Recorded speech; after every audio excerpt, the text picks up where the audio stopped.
Hello everyone. तो शुरू करते हैं जी। बुक हमारी है elements of food and nutrition, semester 1 की बुक है। इसका जो फर्स्ट चैप्टर हमने शुरू किया था इंट्रोडक्शन, उसका आज हम अगला पार्ट पढ़ेंगे। थर्ड लेक्चर है ये बैलेंस डाइट का। इसको हम स्टार्ट करते हैं तो पहले हम प्रेयर स्टार्ट करते हैं। Let us remember that we are in the most holy presence of God and let us adore him.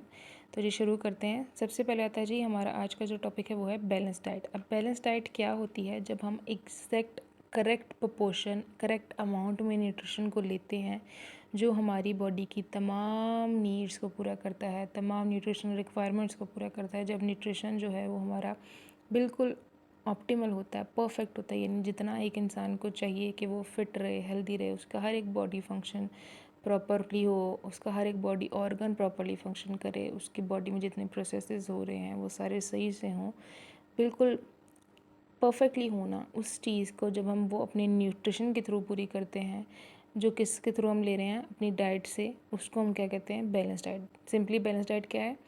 वो डाइट जो हमारी बॉडी की रिक्वायरमेंट्स के अकॉर्डिंग हमारी बॉडी को न्यूट्रिशन प्रोवाइड करती है, ताकि हम अपने बॉडी के सारे फंक्शंस परफॉर्म कर सकें और अपना हर काम अच्छे से परफॉर्म कर सकें। उस डाइट को हम कहते हैं बैलेंस डाइट।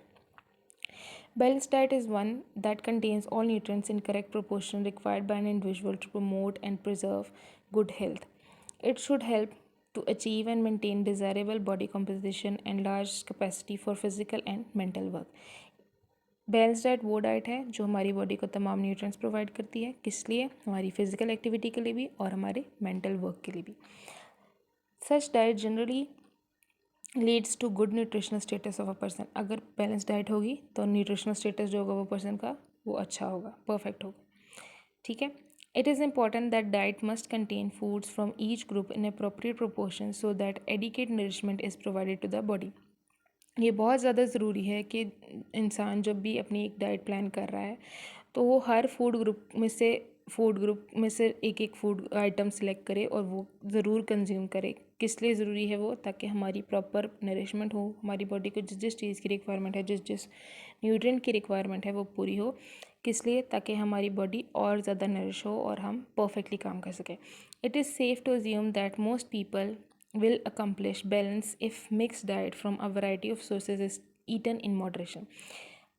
अच्छा, अब बैलेंस डाइट में एक और चीज़ है कि बैलेंस डाइट का मतलब ये नहीं है कि अगर आपको किसी ने कहा है कि कार्ब्स जो हैं आपने इतनी कम क्वांटिटी में लेने हैं, कि जैसे फॉर एग्जांपल हम सर्विंग साइज़ की बात कर लेते हैं कि 2 ब्रेड के स्लाइसेस जो हैं वो 1 रोटी के बराबर होते हैं। ठीक है।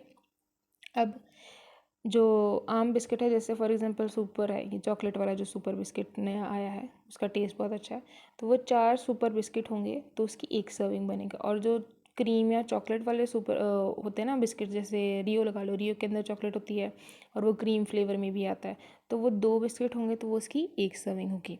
ठीक है। अब यहाँ पे ये आ रहा है कि अगर हम मॉडरेशन में कोई चीज़ खा रहे हैं वो बहुत ज़रूरी है, वो हमारी क्या होगी? बैलेंस डाइट है। अब जैसे एक सुपर बिस्किट के जो स्मॉल पैकेट होता है जो 40 या 45 रुपीज़ का आई गेस आता है, उसमें मेरे ख्याल है 10 से 12 बिस्किट होते हैं। यानी अगर 4 की सर्विंग है तो 3 बंदे एक पैकेट से बिस्किट खा सकते हैं। और इसी तरह रियो देख लो या ओरियो देख लो आप बिस्किट, उसमें एक बिस्किट के पैकेट में मेरे ख्याल 8 बिस्किट होते हैं, तो 2-2 के हिसाब से 4 लोग वो एक पैकेट खा सकते हैं, 40 रुपये वाला या जो भी 45 रुपये वाला जितने में भी वो आता है। ठीक है। ये होगी जो उसकी एक सर्विंग। अब यहाँ पे बात ये हो रही है कि मिक्स डाइट हमें लेनी चाहिए, मॉडरेशन में लेनी चाहिए, तो वो क्या बनेगी? हमारी परफेक्ट बैलेंस डाइट बनेगी। For a normal adult man a balance diet consist of 2 or more portions from the group containing most protein and 3 or more proportions of fruits and vegetables each day. एक normal adult के लिए क्या ज़रूरी है? Balance diet में क्या क्या चीज़ें आ रही हैं कि वो 2 या 2 से ज़्यादा पोर्शंस जो है वो किससे ले? प्रोटीन से ले। और 3 या 3 से ज़्यादा प्रोपोर्शंस किससे ले? फ्रूट्स से ले और वेजिटेबल्स से ले, अपनी रोज़मर्रा की रूटीन में, अपनी डेली रूटीन में। सिलेक्शन ऑफ प्रोटीन्स कहाँ से होनी चाहिए हमारी? जो कि लीन मीट से होनी चाहिए, पोल्ट्री से होनी चाहिए, फ़िश से होनी चाहिए, पल्सेस से होनी चाहिए और अदर लेग्यूम्स वगैरह से होनी चाहिए, वो भी लाजमी है। यानी हमें अपनी डेली रूटीन में लेग्यूम्स वगैरह को भी शामिल करना है, पोल्ट्री को भी शामिल करना है। Sedentary people should avoid use of visible fat. Visible fat हमने नहीं खाना, जैसे गोश्त, जो लड़कियां गोश्त धोती हैं या अगर लड़के भी धोते हैं तो उन्हें पता होगा कि बड़े गोश्त का जो फ़ैट होता है ना वाइट कलर का, वो नज़र आ रहा होता है, सामने पता चल रहा है कि ये इसकी चर्बी है, ठीक है, तो वो हम उसको रिमूव कर देते हैं। ऐसे चिकन में भी होता है कि जब चिकन धो रहे होते हैं तो उसका एक विजिबल फ़ैट होता है जो उसको आप हाथ में पकड़ोगे तो आपको पता चल रहा था कि ये फ़ैट, और हम उसे रिमूव कर देते हैं, ठीक है। वो सब हमने नहीं खाना, वो सब हमने क्या करना है, उसको अपनी डाइट से एलिमिनेट कर देना प्रॉपरली। सैचुरेटेड फ़ैट नहीं खाना, कोलेस्ट्रॉल जिस डाइट में हो उसको हमने एलिमिनेट करना है, या कम से कम कोलेस्ट्रॉल वाली चीज़ें खानी है। जैसे फॉर एग्जांपल आप पराठा खाते हो, आप दिन में कोई ऑयली चीज़ नहीं खा रहे, आप सुबह एक पराठा खाते हो, उस पराठे पे 1 चम्मच आप ऑयल लगा रहे हो, साथ अंडा खा रहे हो, ऑमलेट खा रहे हो, उस पर आप 2 चम्मच ऑयल लगा रहे हो, दैट इज़ इनफ बस। पर वो पूरे दिन की आपकी डाइट होनी चाहिए कि पूरे दिन में आपने 2 से 3 चम्मच ऑयल यूज़ किया है, इससे ज़्यादा नहीं, ठीक है। लेकिन क्योंकि हम पाकिस्तानी हैं और हमारी डाइट में ना चाहते भी ऑयल शामिल हो जाता है, जैसे दालें हैं तो हमारी दालों में तड़के इतने इतने लग रहे होते हैं, तो वो फ़र्क चीज़ आ जाती है, जिसकी वजह से क्या है कि ना चाहते भी हमारी डाइट में कोलेस्ट्रॉल इंक्लूड हो जाता है, ठीक है। अच्छा, cereal should be eaten to satisfy appetite and maintain a constant body weight. Cereals क्या करना चाहिए, सीरियल्स में क्या क्या आ जाते हैं, ब्रेड, व्हीट, पास्ता वगैरह आ जाते हैं, ये लेने चाहिए हमें मॉडरेशन में, ताकि ये हमारी बॉडी वेट को मेंटेन करने में भी हेल्प करें। उतना हमें खाना है सीरियल्स में, सीरियल ग्रुप्स में से हमें उतना को लेना है जिससे हमारा बॉडी वेट जो है वो बैलेंस्ड रहे, मतलब हम अपने परफेक्ट जो वेट मैनेजमेंट है वो कर सकें, ना हम ज़्यादा ओबीस हों ना हम अंडर वेट हों, हमारी जो भूख है वो भी ख़त्म हो जाए, यानी हमारा पेट भर जाए, इतने हमें लेना है सीरियल से बस, ठीक है। ज़्यादा नहीं खाना, ओवर ईटिंग भी नहीं करनी और कम भी नहीं खाना। For good health adequate nutrient intake should be from dietary sources and not the pills. अच्छा, which can only deliver the selected nutrients. अब हमने क्या करना है, अच्छी सेहत के लिए क्या ज़रूरी है कि हम ज़्यादा से ज़्यादा न्यूट्रिएंट्स जो हैं वो अपनी खुराक से लें, अपनी डाइट से लें, बजाय इसके कि हम सप्लीमेंट्स वगैरह से या दवाइयों से वो लें, ठीक है। अब सप्लीमेंट्स महंगे भी हैं ज़्यादा, पहली तो चीज़ ये है। दूसरी बात है कि वो सिंथेटिक है। अब देखो, सप्लीमेंट्स खाना तो आसान है कि आप एक सप्लीमेंट खा लोगे तो जितनी भी आपकी डेली रिक्वायरमेंट है वो आपकी पूरी हो जाएगी, ठीक है। लेकिन मसला ये है कि वो आपको सिंथेटिकली दिया जा रहा है, वो आपकी डाइट में नहीं है। हमने क्या कोशिश करनी है एज अ डाइटिशियन, हमारा काम ये है कि हम ज़्यादा से ज़्यादा पेशेंट को ऐसी चीज़ें दें जिससे उनकी जो बॉडी की रिक्वायरमेंट्स हैं वो न्यूट्रिशन से पूरी हों, वो उनकी डाइट से पूरी हों, बजाय इसके कि हम उन्हें सप्लीमेंट्स रेकमेंड करें। सप्लीमेंट्स रेकमेंड तब करते हैं जब किसी की बॉडी में बहुत ही ज़्यादा डेफिशिएंसी हो और वो जल्दी डाइट से पूरी ना हो सके, सॉरी बच्चों, सॉरी मेरा गला ख़राब है, और वो जल्दी डाइट से पूरी ना हो सके, फिर हमने सिर्फ सप्लीमेंट रेकमेंड करना है, वरना हमने अपनी पूरी कोशिश करनी है कि हम डाइट से ही उसकी सारी बॉडी रिक्वायरमेंट्स को पूरा कर सकें, ठीक है। उसके बाद है हमारा जी अगला टॉपिक है डाइट एंड मील प्लानिंग। उम्मीद है जो हमने बैलेंस डाइट के बारे में पढ़ा है वो आपको समझ आ गया। अगर आपको कुछ भी समझ नहीं आता तो आप नीचे कमेंट सेक्शन में पूछ सकते हैं, मैं अपनी पूरी कोशिश करूँगी कि मैं आपके क्वेश्चंस को आंसर करूँ। टॉपिक है जी diet and meal planning. Diet and meal planning are important aspects for the nutritionist and home makers to maintain variety in the diet. अच्छा, सिंपल इसमें आपको मैं समझा देती हूँ कि इसमें है क्या डाइट और मील प्लानिंग में। ये डाइट और मील प्लानिंग का पर्पस क्या होता है। एक तो ये चीज़ होती है कि हमने जो हमारी फैमिली है उसकी हेल्थ के अकॉर्डिंग बनाना, यानी एक फैमिली में डिफरेंट एज ग्रुप के लोग होते हैं, जैसे कोई बहुत छोटे बच्चे होते हैं, जैसे फॉर एग्जांपल कह लो कुछ फैमिलीज में न्यू बॉर्न्स भी होते हैं, फिर टोडलर्स होते हैं, फिर टीनेजर्स होते हैं, स्कूल गोइंग बच्चे भी होते हैं, फिर अडल्ट्स होते हैं, फिर पेरेंट्स होते हैं जो कि मिडिल एज कह लो आप, फिर उसके बाद दादा दादी भी कुछ फैमिलीज़ में साथ ही रहते हैं, ठीक है। अब एक ही फैमिली में डिफरेंट एज ग्रुप के लोग आ गए। अब हमने जब भी डाइट प्लानिंग करनी है या मील प्लानिंग करनी है तो हमने क्या करना है, हमने प्रेफरेंस देखनी है कि छोटे से लेके बड़े बंदे तक जितने भी हमारी फैमिली मेम्बर में एज ग्रुप के अकॉर्डिंग हैं। सबसे पहले हम एज ग्रुप के अकॉर्डिंग देख लेते हैं, वो उसके अकॉर्डिंग उनकी बॉडी को क्या क्या रिक्वायरमेंट है, उनकी न्यूट्रिशनल रिक्वायरमेंट्स क्या हैं, उसके अकॉर्डिंग प्लानिंग करनी है। दूसरा, वो किस हिसाब से खा सकते हैं वो हमने प्लानिंग करनी है। फिर सबकी पसंद नापसंद क्या है वो देखनी है हमने, हमारा बजट क्या है वो देखना है हमने, हम कितना अफोर्ड कर सकते हैं वो देखना है हमने। फिर हमारे रिलीजियस बिलीव्स भी आ जाते हैं, हमारा सोशल कल्चर आ जाता है, सीजनल अवेलेबिलिटी भी आ जाती है, यानी सीज़न के अकॉर्डिंग के क्या चीज़ मिल रही क्या चीज़ नहीं मिल रही, वो सब भी आ जाता है। तो हमने वो सारी चीज़ों को ध्यान में रख के जो हमारे एरिया में चीज़ मिल रही है, जो हमारे रिलीजन के अकॉर्डिंग सही है, जो हमारी फैमिली को पसंद है, जो एज ग्रुप के अकॉर्डिंग सही है, जो हम अफोर्ड कर सकते हैं, जो इजीली बन जाती हैं। जैसे कुछ जो वर्किंग वुमेन होती हैं वो बहुत ज़्यादा देर तक खाना नहीं बना सकती, उनकी कोशिश होती है कि जल्दी जल्दी खाना जो बन जाए, वो वही इस तरह की डिशेज़ ही प्रेफर करती हैं। अब इसमें ये भी चीज़ आती थी कि जैसे फॉर एग्जांपल सुबह स्कूल जाना है बच्चों ने, तो मदर्स जो हैं वो अगर वर्किंग वुमेन है तो वो क्या करेगी कि फ़्रोज़न फूड आइटम्स यूज़ करेगी और वही फ्राई करके अपने बच्चे को लंच में दे देगी, क्योंकि उसके पास इतना टाइम नहीं होगा। जबकि हमें पता है कि फ़्रोज़न फूड आइटम्स जो हैं बेशक वो खाने में यम्मी लगती हैं लेकिन वो हेल्दी नहीं होती हैं। अब पुराने चिकन में और ताज़ा चिकन में बहुत ज़्यादा फ़र्क है। न्यूट्रिशन रिक्वायरमेंट्स इसमें बदल जाती हैं, न्यूट्रिशनल नीड्स इसमें बदल जाती हैं, न्यूट्रिशन का कंटेंट बदल जाता है, जो कि सबको पता है कि फ्रेश चीज़ का जो है न्यूट्रिशन ज़्यादा होता है बजाय इसके कि अगर आप बहुत पुरानी चीज़ पड़ी हुई खाओगे उसके। ठीक है, तो हमने कोशिश करनी है कि हम इस तरह से मील प्लानिंग कर सकें कि एक तो बच्चे को या जो भी हमारी फैमिली है, जितने भी हमारी फैमिली में मेम्बर्स हैं, उन सबको फ्रेश चीज़ मिले, उनकी बॉडी के अकॉर्डिंग मिले, उनकी न्यूट्रिशन रिक्वायरमेंट्स पूरी हों, हम उसे अफोर्ड कर सकें, हम उसे टाइम पे बना सकें, हमारी भी आसानी हो और हमारी फैमिली की भी आसानी हो। तो ये सारी चीज़ें जो हैं हमने ध्यान में रख के डाइट प्लानिंग या मील प्लानिंग करनी है। इसमें बेसिकली यही था। अब हम आगे चलते हैं जी। आगे है जी, अच्छा इसमें हम जो इसके डाइट प्लानिंग या मील प्लानिंग करते हुए हमें क्या चीज़ों को ध्यान में रखना चाहिए वो मैं आपको बताती हूँ। सबसे पहली चीज़ है make selection from all food groups in the recommended quantities. हमें क्या करना है, जितने भी हमारे 6 फूड ग्रुप्स थे ना जो हमने फूड गाइड पिरामिड में पढ़े थे, उन सारे फूड ग्रुप्स में से हमने क्या करना है, हर एक आइटम को सिलेक्ट करना। कोई ना कोई एक आइटम हमने सिलेक्ट कर लेनी है पूरे दिन में, हमने कि ये आज आइटम हमारी यूज़ होगी।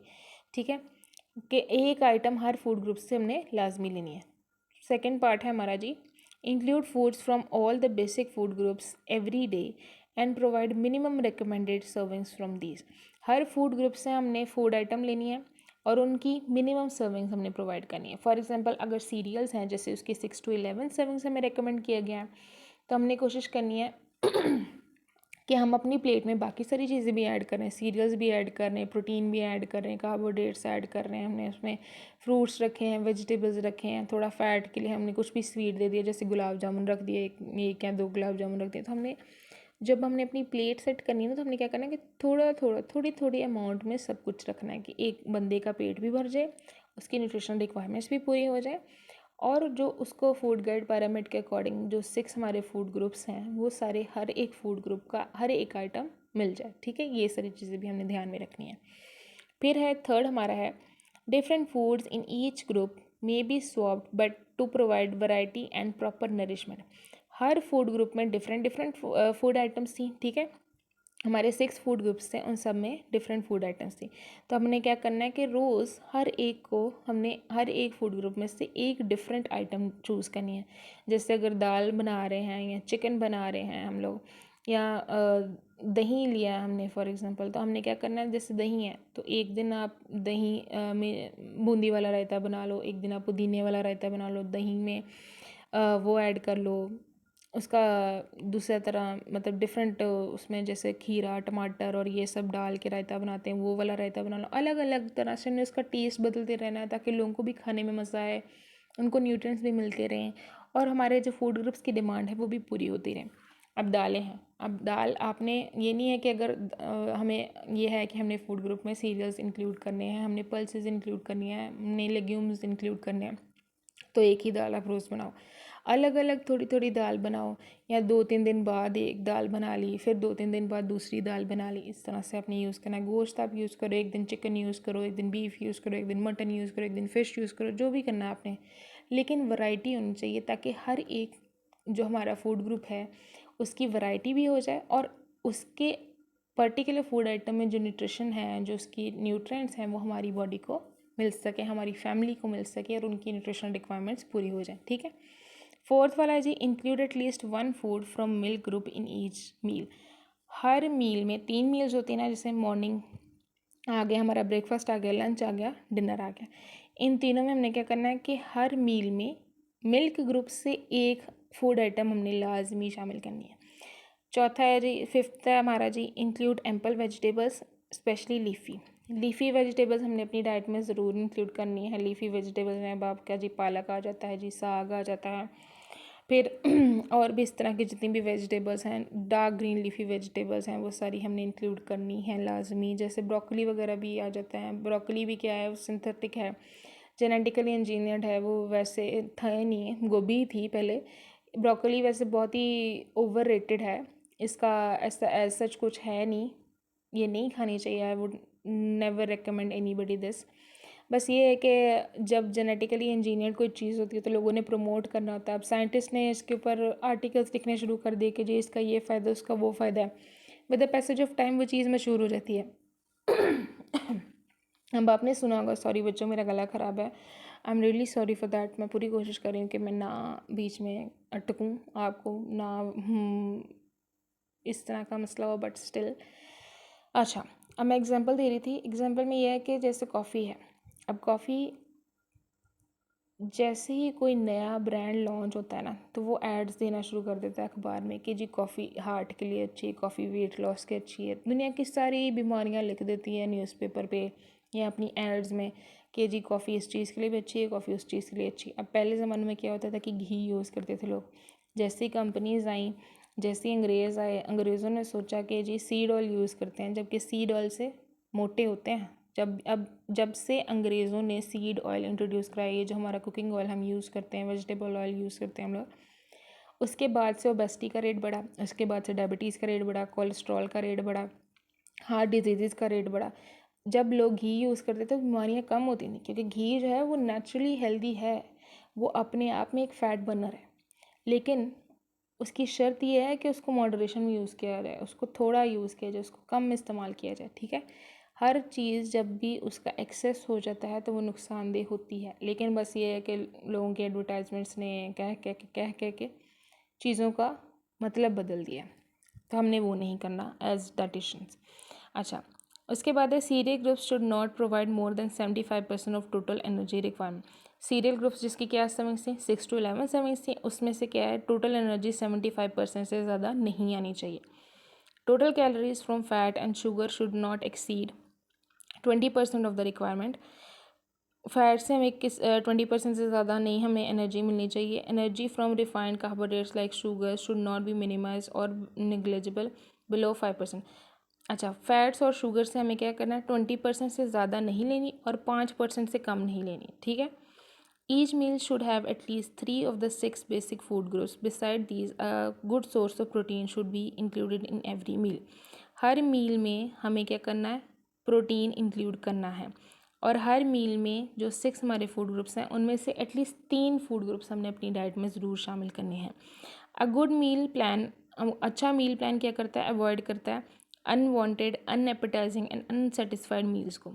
वो चीज़ें बिल्कुल शामिल नहीं करता जिससे एक तो हमारा पेट नहीं भरता, दूसरा वो ज़रूरी नहीं है, तीसरा वो पैसा बहुत खर्च होता है उन पर। इस तरह की चीज़ें हम अपनी मील प्लान में इंक्लूड नहीं करते, जिस पे ज़्यादा टाइम भी खर्च हो, पैसा भी बर्बाद हो और एनर्जी भी बर्बाद हो। Planning should be done with a low budget to ensure sufficient and nutritionally balanced food. Meal plan needs to be flexible to absorb changes in price due to fluctuation. अच्छा, मील प्लान ऐसा होना चाहिए कि वो जैसे जैसे अब जैसे पाकिस्तान में तो बहुत ही ज़्यादा महंगाई है ना भाई, फ्रूट्स तो आसमानों को हैं और सब्जियां महंगी हैं, चिकन महंगा। ईद के दिनों में आई बिलीव चिकन, मैं ना बोर्ड पढ़ रही थी तो चिकन की प्राइस 770 रुपये, 780 रुपये लिखी आ रही थी। सोचो कि चिकन की प्राइस 780 रुपये लिखी है पर केजी। ये है कोई मतलब क्या है चिकन, वो भी ब्रॉयलर चिकन यार, मतलब अति हो गई है। अब उसमें कहते हैं कि जी न्यूट्रिशन नीड्स कम है, ऑब्वियसली। अब मुर्गियाँ जो हैं वो जो देसी मुर्गियाँ उनमें न्यूट्रिशन कंटेंट ज़्यादा है बजाय इसके कि आपकी दुकानों से जो मिलती हैं वो वाली मुर्गियाँ लें। अब आपने क्या करना है कि मील प्लानिंग जब आप करेंगे तो ऐसी करनी है कि अगर मुर्गी की प्राइस 780 रुपये या 770 रुपये भी है तो भी आपके बजट में आए, ठीक है।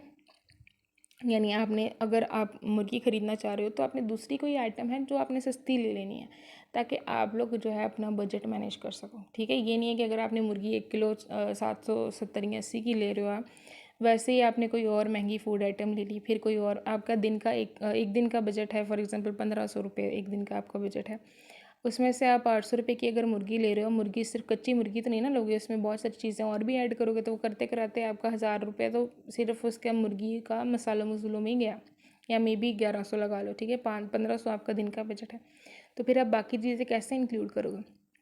तो आपने ऐसा बनाना है, ऐसी मील प्लानिंग करनी है कि आप लोग सब कुछ बजट भी मैनेज कर सको और आइटम्स भी मैनेज कर सको, ठीक है।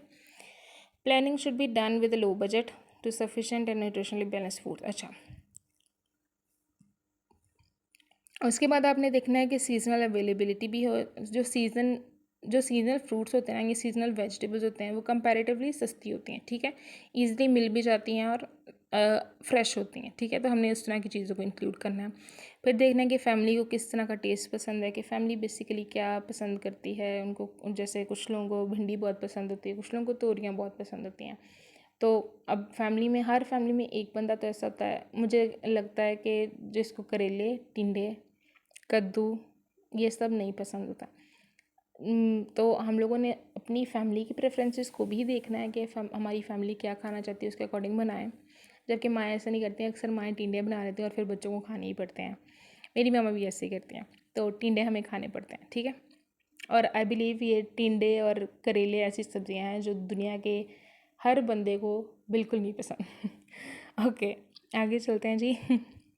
Special planning is required for holidays. Holidays के लिए आपने प्लान करना है कि अगर कोई मेहमान आ जाए आपके घर में तो आपके पास बजट होना चाहिए। रिलीजियस ओकेजन्स के लिए आपके पास बजट होना चाहिए। फैमिली फंक्शंस के लिए, गेस्ट के लिए आपके पास बजट होना चाहिए। तो आपने उसके हिसाब से भी मील प्लानिंग करनी है, यानी अपना मंथली बजट सेट करना है।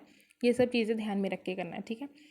While the basic needs of people are essentially the same, the quantity, texture, taste may be altered by for individuals. अच्छा, जो क्वांटिटी होती है वो ऑलमोस्ट सबकी डिफरेंट होती है, क्योंकि लोग भी बदलते हैं। जैसे कुछ लोगों की फैमिली है वो 4 लोगों की है, कुछ लोगों की फैमिली 8 लोगों की, कुछ लोगों की फैमिली 12 लोगों की है।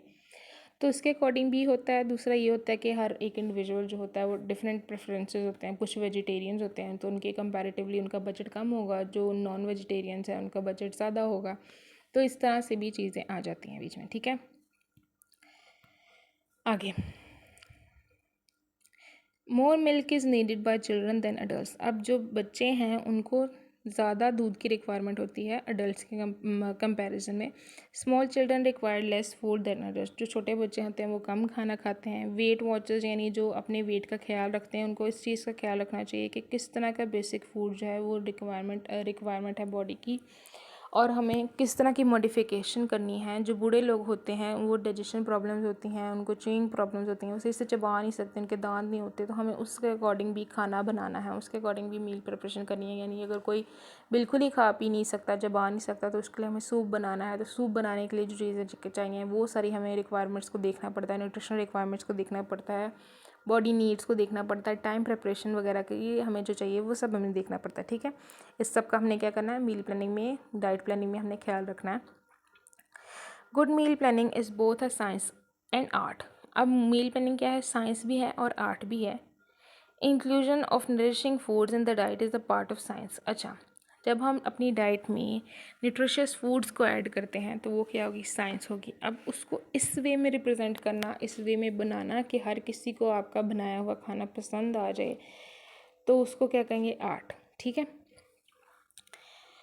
अच्छा, the colour of the food must be attractive. Food जो है वो अट्रैक्टिव होना चाहिए, उसका कलर अट्रैक्टिव होना चाहिए, उसकी रिप्रेजेंटेशन अलग अट्रैक्टिव होनी चाहिए, उसके फ्लेवर्स अच्छे होने चाहिए, यानी खाने के काबिल हो। ये ना हो कि लोग देख के फरा कर देंगे मैं नहीं खाना, ठीक है। खाना चाहिए लोगों को, ऐसा बनाओ कि लोग वाह वाह कर उठें कि बस भाई क्या बना दिया। There should be a variety in the diet. Consideration should be given to religious and social customs. Personal preferences also needed to be watched. Personal preferences का भी हमने ख्याल रखना है, सोशल कस्टम्स, रिलीजियस बिलीव्स का भी हमने ख्याल रखना है। मील प्लानिंग, जो वर्किंग वुमेन है उनके लिए हमें टाइम के अकॉर्डिंग मैनेज करना है। ये सारी चीज़ें मैंने आपको बता दी हैं कि उस हिसाब से हमें मील प्लानिंग करनी है कि जो वर्किंग वुमेन है वो अपने टाइम को मैनेज कर सकें और न्यूट्रिशन नीड्स को भी पूरा कर सकें, अपनी फैमिली की सारी ज़रूरियात को पूरा कर सकें, ठीक है। In meal planning for the family it is suggested that the budget division. अच्छा, बजट डिवीजन अब हमने किस तरह से करनी है जी, हमने 20% बजट जो है उसका हमने रखना है सीरियल्स के लिए, 20% बजट हमने रखना है फ्रूट्स और वेजिटेबल्स के लिए, 20% बजट हमने रखना है मिल्क और मिल्क प्रोडक्ट्स के लिए, 25% बजट हमने रखना है meat, fish, eggs, poultry, legumes and pulses के लिए, और 15% बजट हमने रखना है जी फैट्स और स्वीट्स के लिए। ये था जी आज का हमारा लेक्चर, और हमारा जो चैप्टर 1 है इंट्रोडक्शन वो ख़त्म होता है सेमेस्टर 1 का। होपफुली आपको जितना भी मैंने पढ़ाया है वो सारा समझ आ गया होगा। जो नहीं समझ आ रही वो मैं आपको कमेंट सेक्शन में आप क्वेश्चन पूछ सकते हैं। मैं अगर ज़्यादा क्वेश्चंस होंगे तो मैं उसके लिए एक स्पेशल अलग से वीडियो बना दूँगी। और अगर आपने कोई स्पेशल टॉपिक पढ़ना है तो आप अपना टॉपिक मेंशन कर सकते हैं, मैं आपको वो टॉपिक पढ़ा सकती हूँ। और अगर चाहते हैं कि आपकी दी हुई PDF से या आपके दिए हुए नोट से पढ़ाया जाए तो मैं वो भी कर सकती हूँ। You just have to comment down. और अगर आपको मेरी वीडियो पसंद आई हो तो please do like, share, comment and subscribe. और खुदा करे कि आप लोगों की सारी दिली तो दुआएं पूरी हों, जो भी तमन्नाएं हैं वो पूरी हों, बहुत ज़्यादा कामयाब हों, तरक्की करें, अपने माँ बाप का नाम रोशन करें। Thank you very much for your precious time. Bye bye.